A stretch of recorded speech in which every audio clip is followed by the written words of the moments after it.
एक दूर दराज गांव में एक निहायत खूबसूरत और मासूम सी बिल्ली रहती थी जिसका नाम बर्फी था। उसके जिस्म पर बर्फ जैसा सफ़ेद और नरम फर था, नीली नीली आँखें जैसे आसमान की झलक हूँ, और इसकी हरकतों में ऐसी नज़ाकत थी कि हर देखने वाला उस पर फरीफता हो जाता।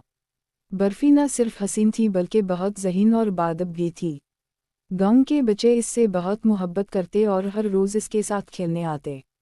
बर्फी कभी किसी को नोचती या तंग करती नहीं थी, इसीलिए सब उसे प्यार से बुलाते और खाने को चीज़ें देते।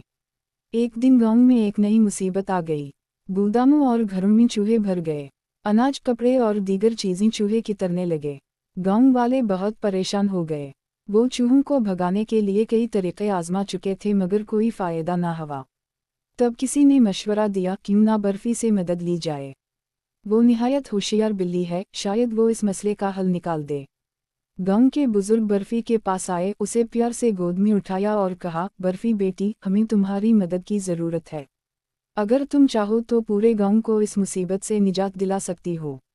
बर्फी ने नरमी से अपनी आँखें झपकाईं, जैसे वो समझ गई हो कि क्या करना है।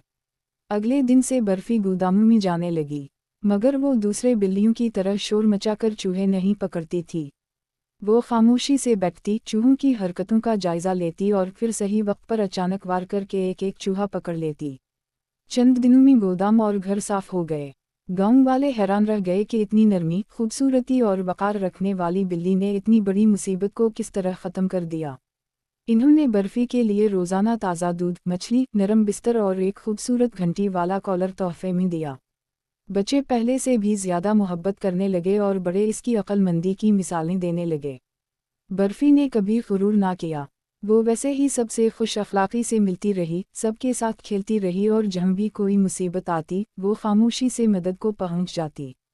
सबक: खूबसूरती अपनी जगह अहम है, मगर असल कमाल उस खूबसूरती के साथ अक्ल, नरमी और खिदमत का जज्बा रखना है।